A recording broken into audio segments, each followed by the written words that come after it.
Hello and welcome to the video. Something has just been released from Walksnail. Actually, not this quad. If you watch the channel regularly, you'll notice that this is the quad that I did in the Quad Building for Beginners series that's just finished.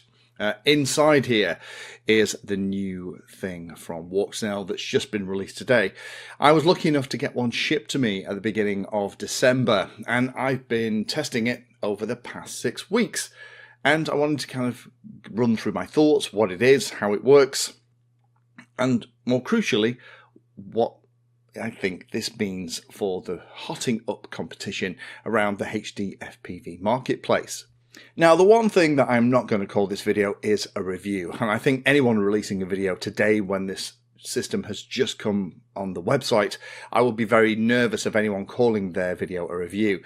That's because the hardware that I have in here, I don't think is final. In fact, I know it's not final. They've changed a few things since the test units were shipped to people like me, and the firmware has gone through multiple revisions, probably 3 or 4 that I can think of since the beginning of December. So this unit I have here is kind of beta test hardware with beta firmware, both on the goggles and also on the unit itself. So I can't really call it a review because it's not a retail unit running released firmware. However, when those things are available, I'll probably circle back and we'll do another video looking at the performance and images specifically. But one of the things I do like is that Walksnail have actually shipped these units out to a number of people, and we have been testing and feeding back to Walksnail so that things have been improving and getting better. Some vendors in this part of the market, particularly with quadcopters and stuff like that, get accused of shipping beta product. In fact, I did a video about VTOL manufacturers accusing them of that very thing. So it's nice to actually have vendors who are shipping product to people like me to play with, so that by the time it's actually released, they've ironed a lot of the bugs out. Now, looking at some of the documentation that came with this unit, it's pretty clear who this is aimed at, and I think you have to be living under a rock to not figure that out already. This 4K unit is aimed squarely as a competitor to the DJI O3 Air unit. Now, that's quite an expensive piece of hardware, and I think the other thing that's interesting is it appears that Walksnail have deliberately priced this unit at £20 or $20 less than the DJI O3 Air unit. But it's interesting that Walksnail, rather than just kind of keep their head kind of below the parapet, have now stood up and taken aim squarely at the back of DJI. And that speaks to a level of confidence and bullishness about Walksnail. And for me, as somebody that likes Walksnail, that flies it regularly, kind of makes me very happy. That will not only get DJI to be more serious about giving pilots what they want, but it also means that Walksnail are serious about the long term, and all those questions about has Walksnail got longevity is kind of a moot point now. So let's look at some of the features of this thing. So this has a starlight sensor, so actually has very good low light performance. It has a 2.7K and a 4K recording ability now, as well as the standard 1080p and 720p as well. For the camera, there are silicone pads each side, so that is for vibration dampening. That's a nice addition. And there's built-in electronic image stabilization and gyro flow support, just like the other models as well.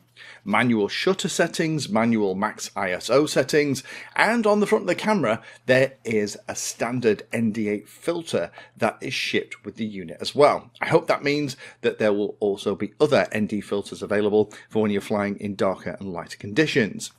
Supports 6 to 25.2 volts, 2S to 6S. However, if you're going to be running this stuff on 6S, I'd absolutely make sure you have a capacitor on the input just to protect against overvoltage. Has a dual antenna, which I'm a big fan of. It means that particularly when you're mounting these things in stuff like fixed wing models, as you roll around, there's always one antenna coming into alignment with the goggles, and the metal shell itself has been made a little bit bigger and a little bit more durable to provide a bit of support. So what are the headlines for this new unit as far as I'm concerned? Well, the big one, of course, is that we have a 4K system now that's capable of recording onto the SD card locally But be aware that that 4K isn't transmitted down to the goggles. The goggles, the maximum is still going to be your 1080p in the goggles themselves. The other thing to be aware of is that the unit is physically larger than the other Walksnail units, and it's physically larger than the DJI O3 Air unit. We'll come back to that in a moment. ND filters included, which I think is a great idea. That also means that if something does strike the front and break something, you're just replacing an ND filter, not an entire lens array. SD card storage now, which I know lots of people have been asking for. So to get your footage of this, you don't have to hunt around for a USB cable. You just pop the SD card and pop it into your computer. Built-in gyro flow support continues to be there. That's great. However, you're going to need the latest, greatest version of gyro flow in order to use this. More about that in a moment. And the 2.7K mode includes onboard image stabilization. Hopefully that'll change in future and they'll provide that EIS support in the other modes as well. I would like to see that in particularly the 1080 modes, which I tend to fly a lot here. It would be nice to have some image stabilization for those faster moves. Inside, it's actually made up of two separate boards. There is actually the recorder and there's also then the video transmitter board, and they're two separate pieces. And it appears what Walksnail have done is made it that way so that if one of the boards suffers a failure or damage, then you can just replace that individual piece rather than having to replace both of them. That's a nice idea to make it easy. In terms of the updating process, the process itself is pretty much the same, although now, because we don't have a USB cable in the box, you put the file for the firmware onto the SD card, pop the SD card in, power it up, press and hold the bind button for 8 seconds, and away it goes. The big thing with this though is there is this little cable on the side that has to connect those two boards together for the update to happen. Once the update has happened, you can leave that cable in place. And initially I was confused about why there was an external cable. But this, I guess, makes the replacement of the individual boards in the case of a problem or failure an awful lot easier than trying to manage super small connectors or having things soldered together. The latest firmware that I've been playing with here adds a lot of functionality into the goggles as well, because not only have I had to update this unit, I've also had to update the goggles in order for the goggles to recognize and be able to configure the latest Moonlight camera and this latest avatar system. The latest firmware for the goggles now gives you the ability to calibrate the real-time clock. Also does an update so you can have files on exFAT format, so i.e. bigger than 4 gigabytes. There's custom backgrounds available, and the goggles now recognize all the avatar units and show only the power levels that are available on that unit. And there's also things like an update progress bar too. In terms of the unit itself, let's talk a little bit more about the size. They interestingly haven't made it exactly the same size as the DJI O3 Air unit.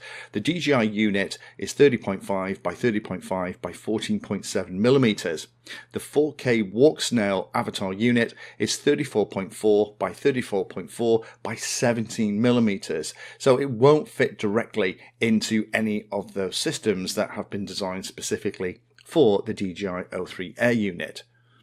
The mounts on the bottom are standard. It's the 20 and 25.5 millimeter mounts. So if you have an existing Walksnail unit in a frame, it'll take one of these new ones.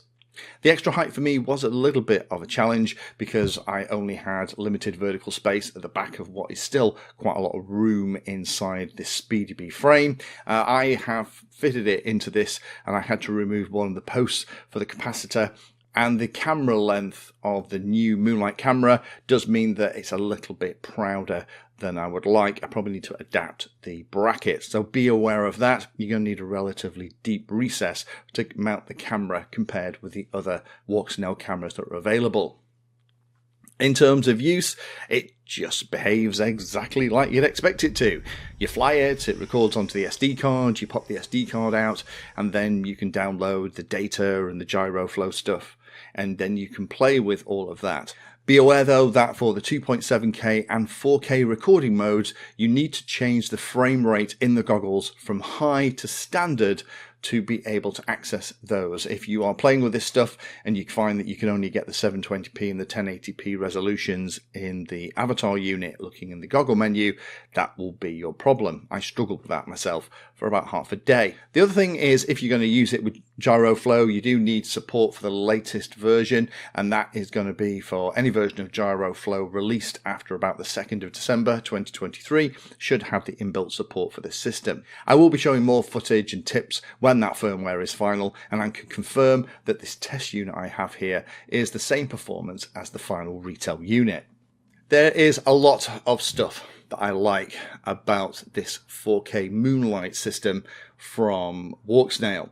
The first is that I like the fact that they're still sticking with GyroFlow support. I personally like GyroFlow. It doesn't provide as smooth a feature as things like the DJI image stabilization, and I want to play with more of the image stabilization in the 2.7K mode here to see how that works. I might make a follow-up video once we get about another firmware revision under our belt to compare the stabilization internal with what you can get from the GyroFlow stuff. I like the fact that there is that low light capability. In the document that was sent to us as part of the review stuff, they've done a lot of side-by-side comparisons between this unit and also the DJI O3 Air unit. Now the thing with this, of course, is that you can change the settings to optimize the system for whatever environment that you're in. But looking at the low light stuff in particular, it does appear that this system performs an awful lot better when you are in challenging conditions. And the images side by side in the stuff that I've seen do seem to show that there's better contrast and better clarity in the shadows as well. I like the fact that there is an ND filter included. I like the fact there's manual control of things like shutter speed. I like the fact that we're back to 2 antennas. Personally, I really like the 2 antennas. I find them far better for maintaining a good connection as you're rolling and flying around the sky. I like the fact that there's silicone mounts on the camera. That's cute, particularly at these really high resolutions where you're going to record in 4K. Those very small vibrations will get picked up as jello, so the more soft mounting you can do for the camera, the better.